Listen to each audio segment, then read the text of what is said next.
but you were listening. Had an audience of one. Oh, two, me. I was listening. Yeah, well, you and me. We were listening to each other. I don't know where we stopped. Where we got. Oh, don't worry about it. We'll pick it up. I was talking break. about Griswold versus Connecticut. Yeah, we'll talk about that. Yeah, it's April Fool's Day. Sorry, Judge. Of course, it would happen on April. The only time it's happened in the year and a half. What do you think the significance of that is? Who knows? Think it has a spiritual significance? Yes, I think it's very cool. The Lord's laughing at you. KCAA. Herb Dodell is a lawyer and a judge for the people. Having served as a Superior Court judge, presiding over more than 9,000 cases, he has witnessed firsthand how complicated and corrupt the legal system can be. His goal is to show how things really work in the legal system, so that people can navigate the legal system in the best way for them. Many people often feel marginalized by the legal system and are uninformed about how to proceed when unfortunate circumstances arise in their life. Judge Herb will pull back the curtain, lift the veil, so people can truly understand their rights, have access to top legal personnel that they can trust, and have knowledge about how things work so they can make better choices. Judge Herb isn't just knowledgeable. His integrity and spiritual values are truly what make him different. He cares about democratizing access and information for all and desires to turn on the light so the people, you, can benefit. For more information, email the judge at askjudgeherb@gmail.com. That's askjudgeherb@gmail.com.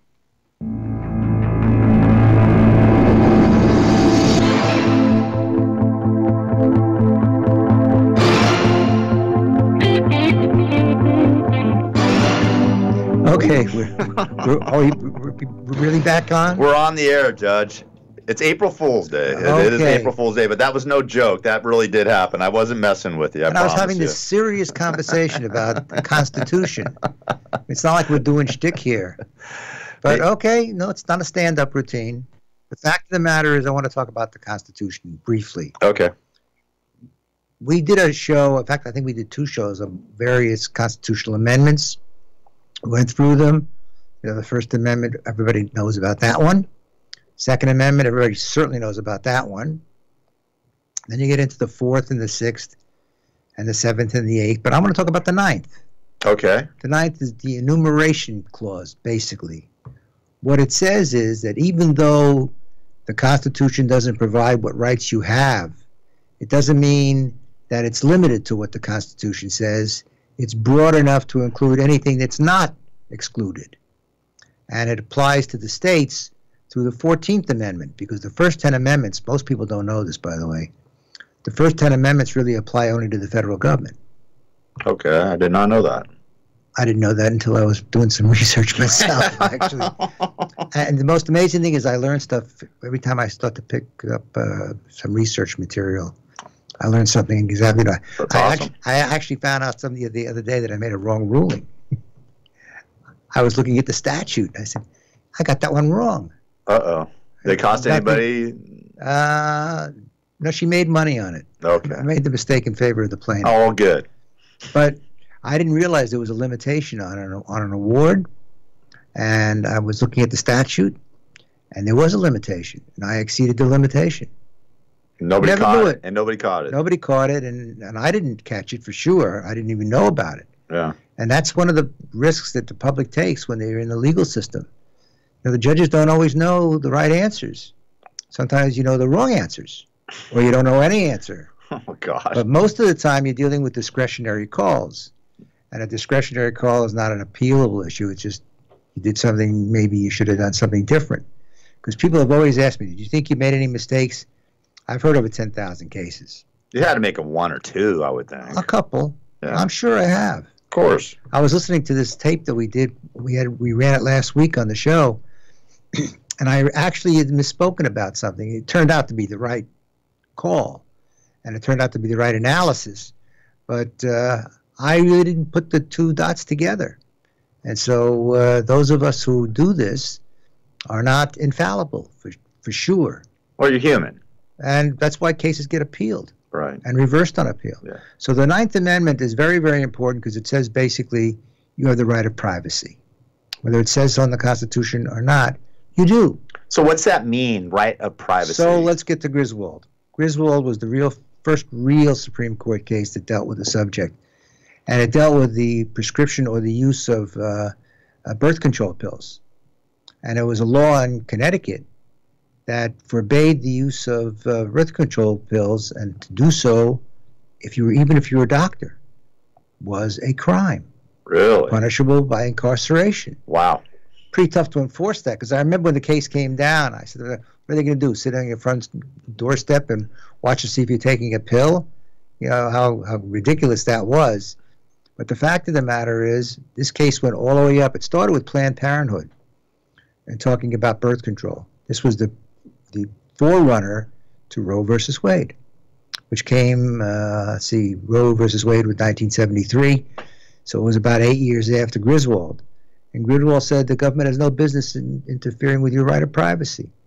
There are certain things that you can do on your own. It's none of the government's business, which leads into the subject of which I do have some familiarity, which is restraining orders.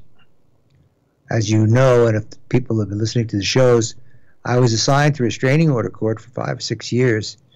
Not every day, on and off, but fairly often, 2-3 times a week. And the fact of the matter is that's exactly what the government is doing. When they issue a restraining order, when the judge issues a restraining order, and much of it is discretionary, by the way, you listen to the facts, do you figure, does it fall within this subject, does it fall somewhere else? How do you do it?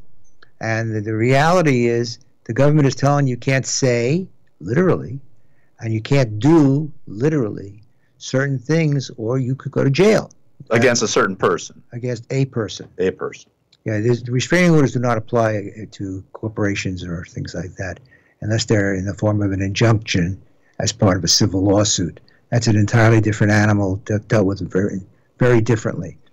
But Griswold was saying you have a right to privacy. The government should stay out of your business. And when it came down to Roe versus Wade, that was the same issue.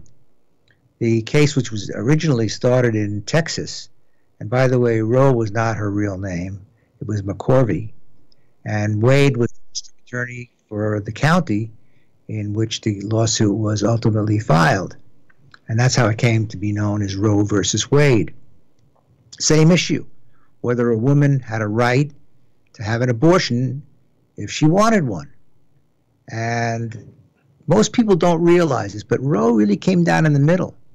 It's not what a lot of these people think it is, how horrible it is if you're on one side, pro-life people. And it's not as flexible as you think it is if you're a pro-choice person.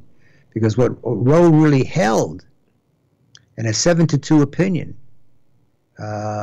which meant that they had a fairly substantial majority, was that the states could not prevent abortions in the first trimester.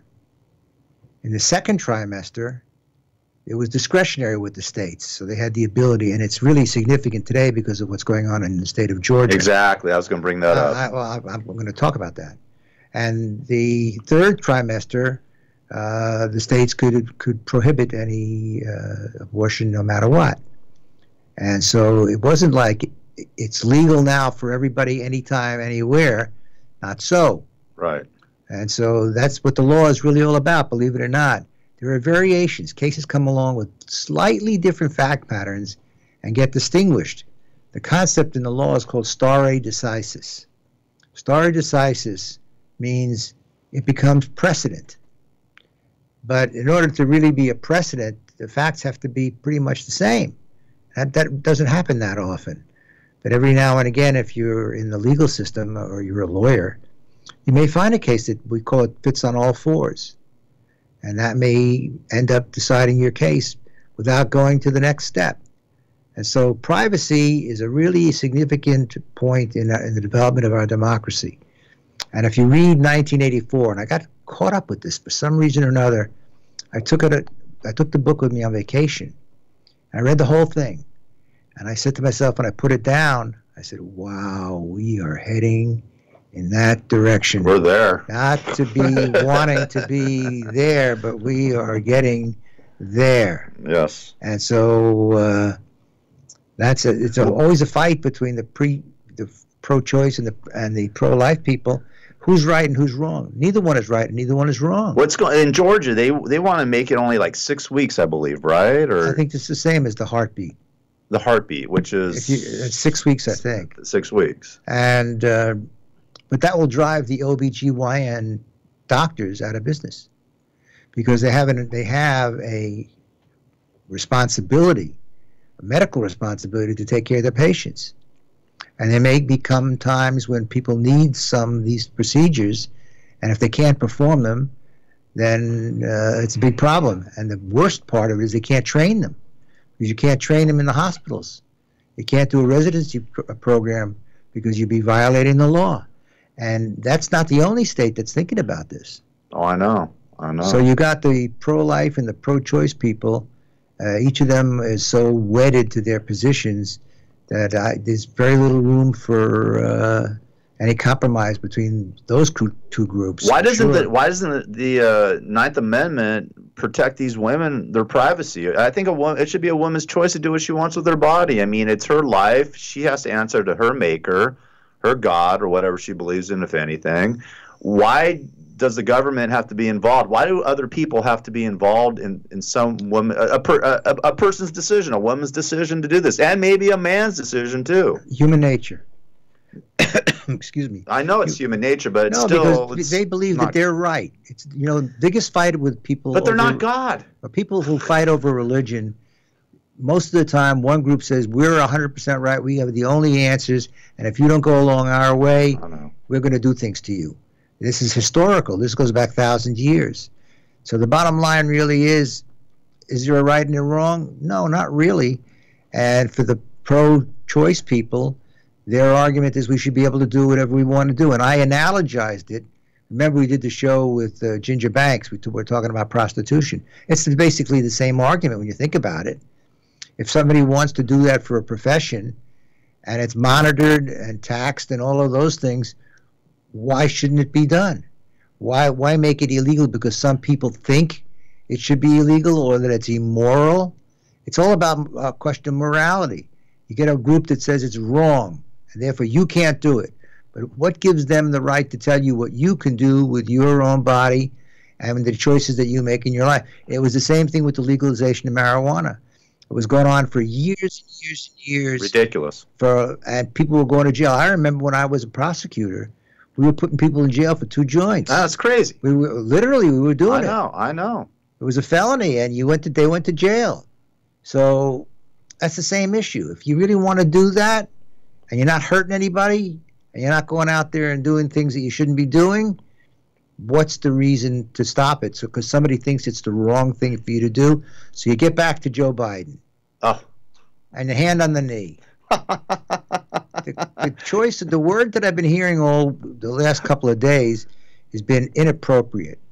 Oh, please. Inappropriate doesn't mean illegal, I know. So somebody making a moral judgment that holding on to somebody and rubbing noses is illegal? Even the women came out that accused him of doing this and said it wasn't sexual in nature. Not even intentional. Not even intentional. So, I mean, Joe Biden has a history of been doing this for 40 years. I mean, why now? He should be pretty good at it by now. I think he is. He's real good at it. Rubbing noses was a big improvement. Rubbing noses. That's the. What was he in Alaska? No, he was looking for the Eskimo vote. I mean, no question about it. He's got Alaska down. Well, these politicians. I remember when I was a kid growing up, they would go to the various ethnic neighborhoods and they would eat the local food. Yeah. They would go to the east side in New York, to the lower east side, right. And it was bagels and blintzes. And they'd go to the Italians and they would have one thing or another. Pizza. And wherever it is. So how much of an issue they're going to make out of this remains to be seen. I don't think this goes very far. Do you think it's going to stop him from running? No. Okay. I don't think so either. I doubt I that. hope not. I doubt that, seriously. If you had some real sexual misconduct, even then it didn't make any difference. Look what we dealt with in the access tapes. Well, look at Trump. Yeah, I was going to say that. Listen, different. No, Trump is different. Well, we could play the Donald Trump tape if you want. The reality with what Trump was doing, according to the records, was consensual. The fact that he paid for it, if you want to analogize it, you can look at it more in the area of paying for it.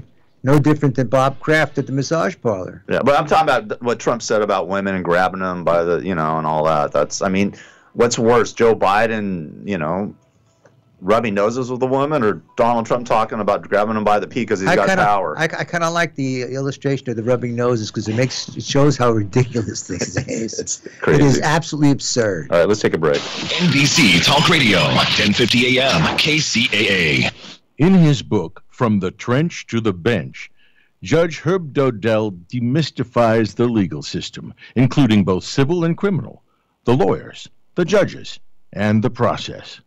As a judge, former deputy district attorney, and criminal defense attorney, he knows the legal system. He has the inside information that you need to pick a lawyer, and he's here to give it to you.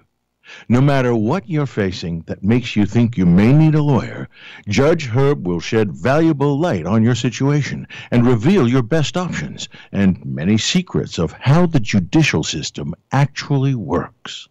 To find out more about how the legal system really works, you can get your copy of Judge Herb Dodell's eye-opening book, From the Trench to the Bench, at Amazon.com.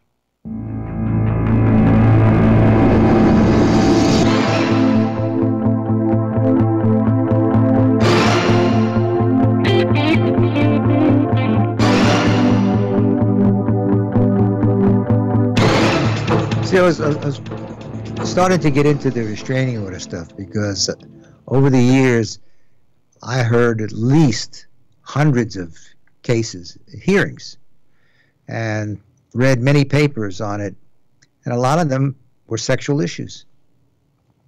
So the question really is, one judge may see things differently than another judge sees things. What might be permissible to one, or it may be perhaps inappropriate but not illegal to one, may be significantly different to another. Whether it's a very conservative person, which you would think a conservative person would say you should have rights of privacy and be able to do whatever you want. You would think that. But a lot of the conservative movement is more for government control than you would think that it would be. The libertarians are on that same basic vein. The fact of the matter is, the key words in terms of a restraint, keywords, are compelling interest. What that means is, and that's the language of the statute, by the way, and that's the rules that we have to follow. The only time you can enjoin someone, enjoin is another fancy word for basically stop them from doing it, from either speaking or doing an act, is whether or not the government has a compelling interest in preventing that from occurring. And we're getting further and further away from free speech now because of the gross abuses that have occurred by people using free speech. The social media, because it's so worldwide, it has an instant result. Yeah. People can say whatever they want about you, and within seconds, the whole world knows. Yeah. Especially if you've got a large following, it could be attributed to you, and it wasn't even necessarily true. So we, from the judicial side, always looked at it as, should we as the government, because that's what we are, should we as the government stop somebody from saying something? But then again, the First Amendment says you have a right to say whatever you want to say. I told a woman she was beautiful the other day, and risky. That's risky. Hold on, let me tell you exactly. So I told her she was beautiful, and she smiled and sort of giggled or whatever. You kept your hand off her knee, though. Well, I didn't get near her knee. Didn't tell me about the rest of it. I didn't do that. I'm just saying. I just said there was some little thing. And I should have sung of the Joe Cocker song. You're so beautiful. But anyways, and after I said it, and she responded in a nice way, I walked away and I was like, was that appropriate for me to say now? Can I even say to a woman that she's beautiful without her taking it weird or have some sexual innuendo to it? I mean, it's gotten to this point, and it's so ridiculous. I'm sorry. It is so asinine. I think the Me Too movement, and I'm all for the Me Too movement, I think women. Me too. I know you are, and I think women have been abused for thousands of years. It hasn't just been hundreds of years or the last couple decades or few decades. It's been thousands of years through time. But I think it's just getting to the overkill with this whole thing. Well, you know, I call it the pendulum effect. It goes from side to side. Yeah. Sometimes it's way too permissive, and other times it's not permissive at all. The object in everything is balance. You've got to find a balance. And I'm not so sure that under these circumstances that we're seeing today, we're getting that kind of balance. I think it's when people are taking sides. They're on one side or the other with very little view toward resolution by compromise. Right. And we always have to look at, especially in terms of free speech. And I've said this, I've mentioned this case many times before. It's a very famous Supreme Court case, NEAR versus NEAR versus Minnesota. Supreme Court case. That's the one where somebody was arguing a free speech, and the justice, who's Oliver Wendell Holmes, a great justice, said free speech does not give you the right to yell fire in a crowded theater. So free speech is not totally free. If you're using free speech to incite people to do something, you generally can do that. Of course. The First Amendment talks about peaceful assemblies. It talks about free speech. It talks about all those other things. But it stops when you're threatening a person. Right. That's what restraining orders are all about. Yeah. Now, I've told the story many times before, but not everybody listens to every show, so I repeat myself every now and again. It's not an age appropriate.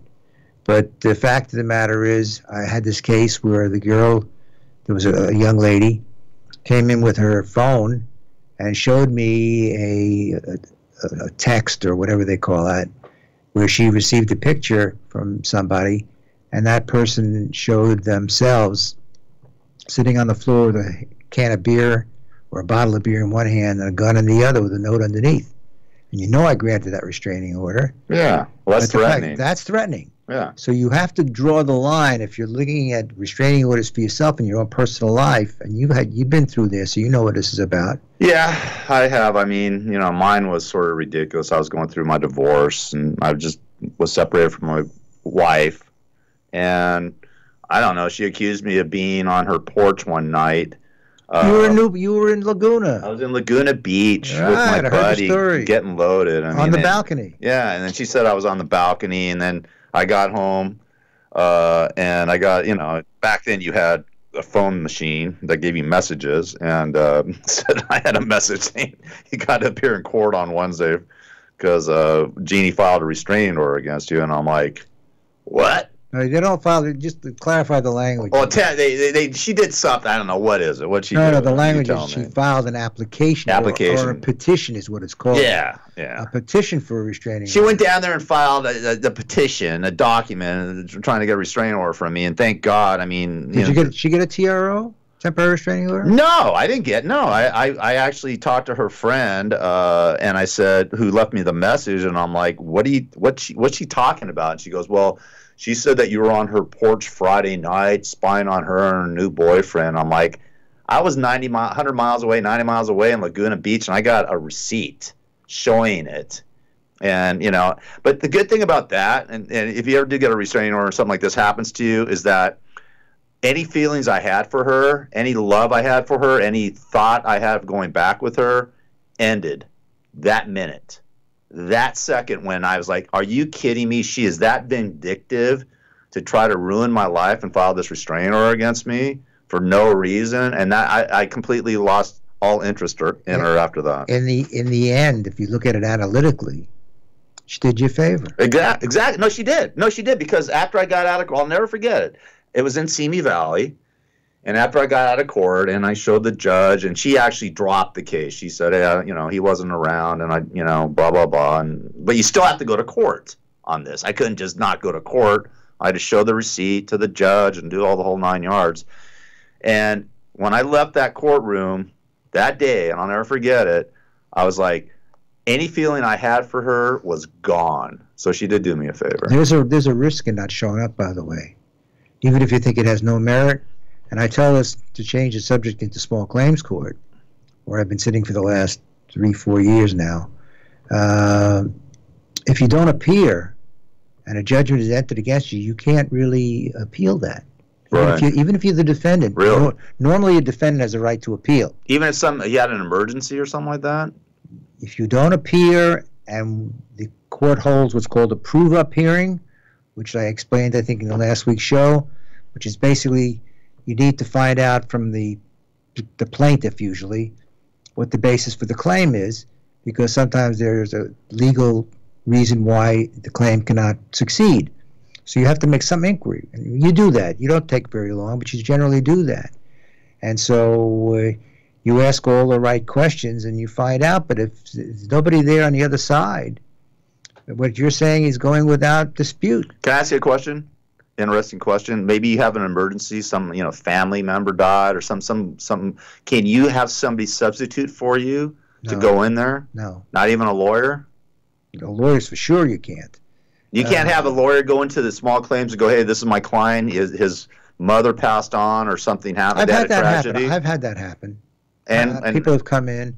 It's a discretionary call because they're basically asking for continuance. That's what they're right. That's what I'm saying. for. Can we continue it? He wanted to be there, but he had he had a family emergency. Depends on the in judge. Fact, yes. Wow. Depends entirely on the judge. Discretionary call. Wow. Even with restraining orders, people think, well, I'm not ready. I want to get a continuance. Well, continuances are disfavored in restraining order court because it's designed to be quick. Right. The hearings have to be within a certain period of time because if somebody's liberty is at stake. Yeah. And so, therefore, continuances are not granted. But if somebody would come up in front of me, and it has happened, said something has happened, somebody's gotten sick or whatever it is, I always gave them a continuance. But if you don't show up and you just don't show up. And no response. Nothing. You're just not there. Right. In fact, if you listen to the tape that we had of the real case that we used as an illustration last week, a couple weeks ago, I usually announce the time. Yeah. When I make a decision, I say, okay, it's 9:46. The defendant is not present. The plaintiff is present. Neither one showed up on that case, though. That was bizarre. The second time around, neither one of them showed up. Oh, yeah. Right? That's what made it so. That's why I took the case under submission, because nobody was there, and I didn't know whether there had been a compliance or not with what I had decided or not. So I had to decide whether to dismiss the case, discretionary call, because there was nobody there, or enter judgment in favor of the plaintiff, which is the intention and which is what I said originally, and gave a period of time to comply. In other words, they could return the car or pay a certain amount of money. And the one I brought you today, another case which we're going to play maybe next week or the week after. Yeah, whenever you want. Was a timeshare case. That dealt with a concept called rescission. And rescission is something that people don't know you can get in small claims court. So I'm going to explain what rescission is, the ramifications of rescission, and what else the judge can do in small claims. It's not only limited to money. We have what they call equitable relief. Restitution, specific performance means you force somebody to do something, which is, okay, you have to do this by a certain date. Maybe rub some noses on somebody. I'm trying to think of a comeback for that. That's right. Don't worry about it. Can't do it. Right. But the reality is that there's so many discretionary calls, you just really have to take it day by day. And I always tell people, I've probably mentioned this many times, when I had clients who came in and they thought they had the greatest case since sliced white bread, and I'd say, who's your judge? Oh, I don't know. Oh, really? Who's your jury? You got 12 jurors. Who are those 12 people? Oh, I don't know. I said, that's why you settle cases. Because as good as they may appear to be, maybe not. Judges, juries will do things based on what they feel at the moment, and they may not feel the same way you do. Remember, you're taking it and looking at it from your perspective and what you think is right or wrong. But other people may not agree with you. And that's why cases should always settle. I should say almost always. Yeah. I can't think of many cases which shouldn't settle. And, settlement in criminal law is called a plea bargain. That's what settlement. Well, look at Jesse Smollett. Holy moly. Oh, that's an interesting story. It is called a deferred entry of judgment in California, DEJ. Many times you make a deal as a with the prosecution that if you do the things you're supposed to do within a period of time, the case goes away. 16 felony charges dropped? No, look, that was a deal made. That was a great deal. The defense lawyer did a great job, whoever that was. Oh, yeah. Did a great job.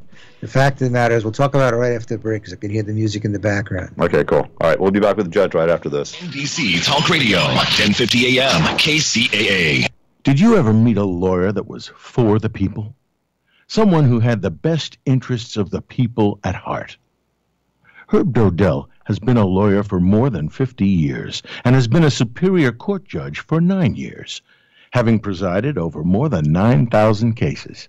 In this show, he will reveal the secrets of how things really work in the legal system, so you can maximize your position and benefit most when you're in trouble and need someone on your side to simplify the process for you.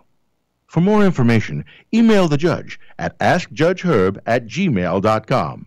That's askjudgeherb@gmail.com.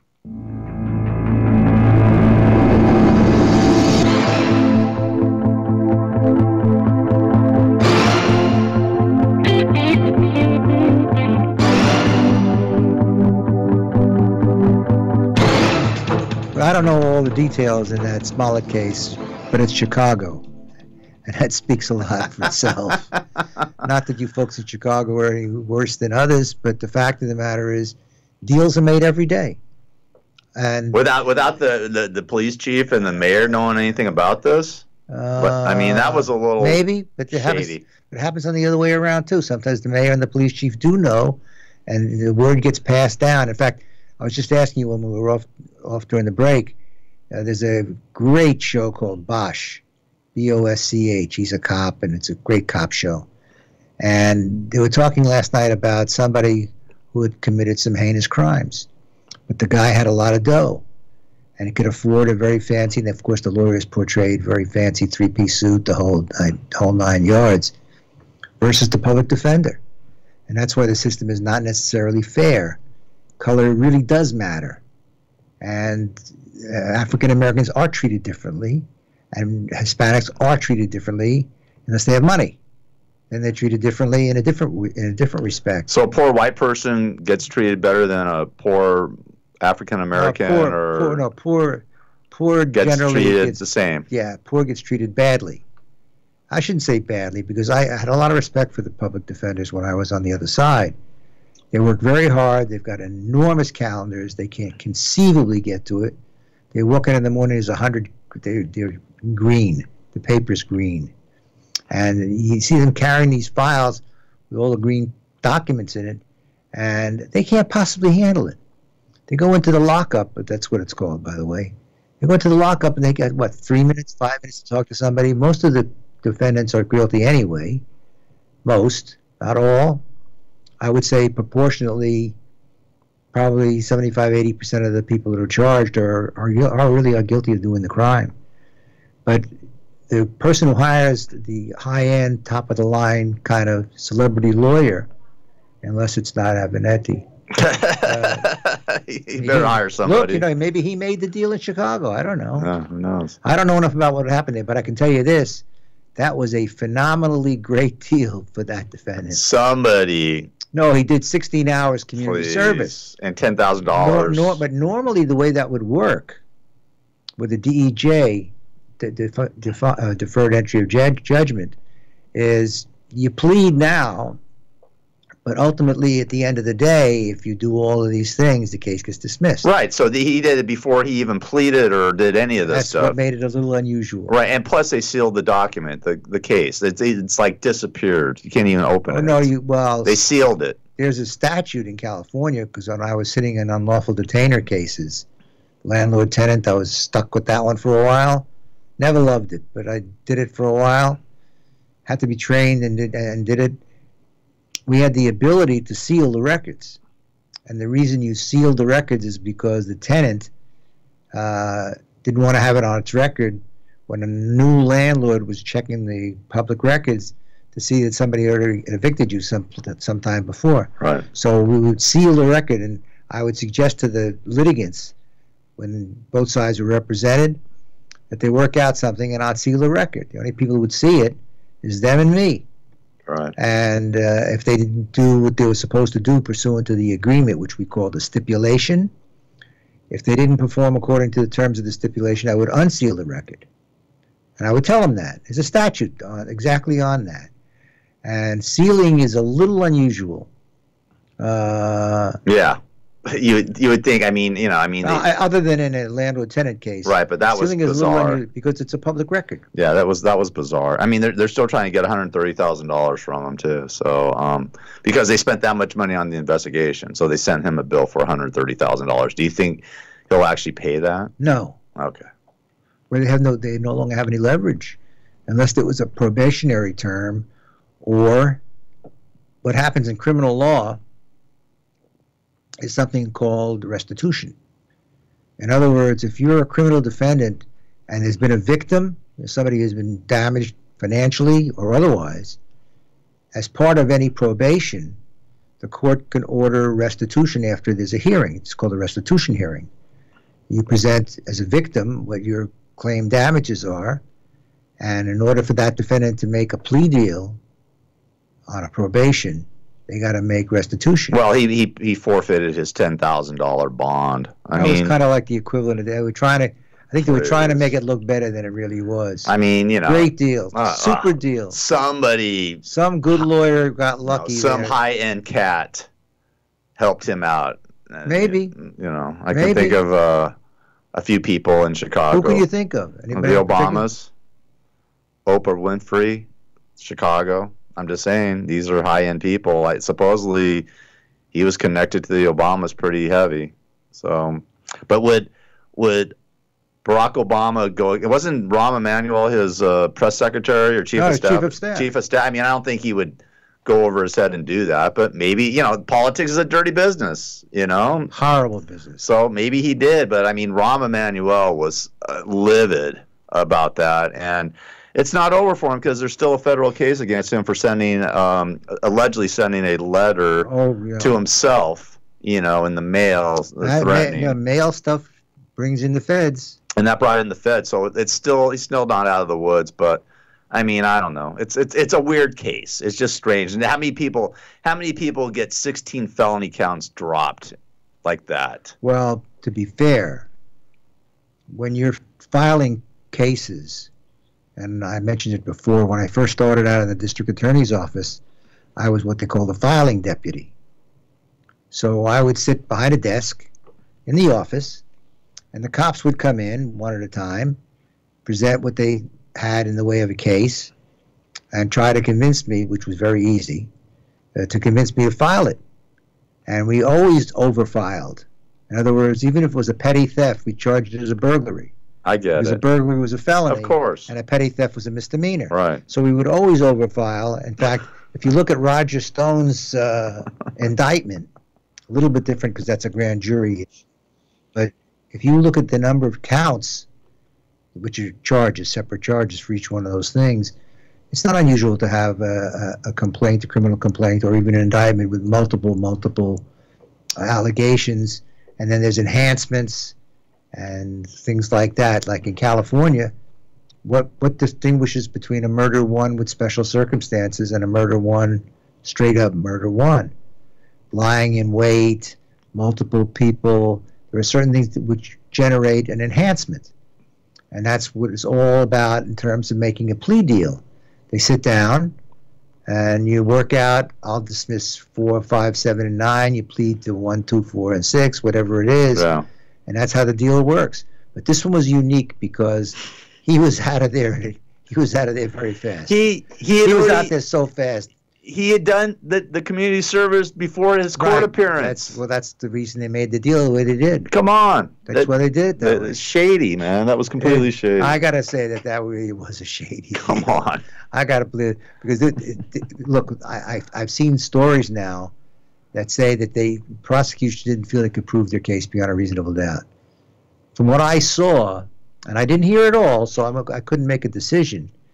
Looked like they had a pretty solid case, and with the 2 guys in the check, and it's nice that they were going to pay for training and all of that. It's very nice. And I'm not so sure that story would have flown with the right jury. And then the lawyer came out like right after this hearing or whatever and said that, you know, the brothers were in whiteface.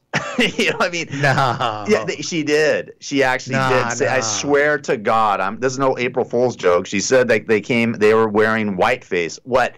In minus 20-degree heat at, minus 20 degrees in Chicago, one of the coldest nights in Chicago, and they're wearing whiteface at 2 o'clock in the morning. Come on, man. I mean, she did say that, Judge. I'm telling you. Read it.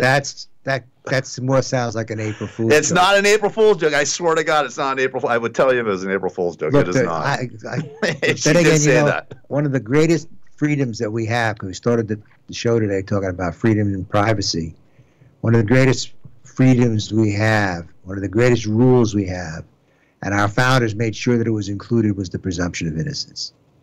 And until there's evidence sufficient to prove it beyond a reasonable doubt, that person is innocent. I hear you. So you can't say that he was guilty because I'm not. It's never proven that he was guilty. I'm not saying that, but I'm just saying how it was handled. Badly done.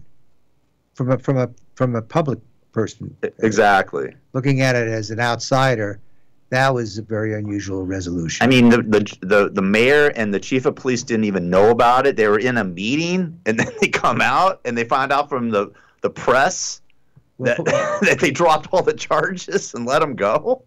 Well, part of the meeting was he was bringing lunch. I don't know what he was doing, but anyways, it is a bizarre. That's what I'm saying about the legal system. But you know what? There's only one thing certain about the legal system. You know what that is? Tell me. I don't know. One thing. What? It's uncertain. Thank you. I believe that's certain. Yeah, it's uncertain. It's certainly uncertain. I can tell you stories from the years that I was practicing full time in the trench, which is the reason the title of the book is called From the Trench to the Bench, is the variations are dramatic. Not only variations in terms of what your juries turn out to be. I've had some that are fabulous. I've had some that were I couldn't believe that they did what they did, favorably and unfavorably. And you picked them. And I picked them. And you think you're a genius when you're picking them and say, I'm going to kick off number 4. And anybody that tells you that they can pick what a jury's going to do based on what they think, their job or where they work or how many kids they have or where they live, wrong. I've had cops on juries when I was on a plaintiff's side, and generally cops tend to be more conservative, or engineers or accountants who turned out to be great jurors. And on the other hand, I've had social workers and teachers and nurses who generally tend to be more liberal and much more flexible, turn out to be just the opposite. But the worst part is the judges. Literally, I have colleagues that I couldn't say a good word about. Oh, God. Literally, I wouldn't tell you who they were, but I can tell you there are some that are awful, just awful. You've mentioned a couple on the show before. But they're beyond awful because they're mean. That's a bummer. I mean, it's like it's like a roulette wheel. You don't know what you're going to get. That's what Forrest Gump said. Yeah, it's like a box of chocolates. He said, that's right. I'm a sort of a gambler, so I use the roulette. Yeah, well, the fact of the matter is that a good litigant, somebody who's going to be in the system, should try to find out as best they can who their judge is going to be. Right now they have Yelp for judges too. You can find out who your judge is.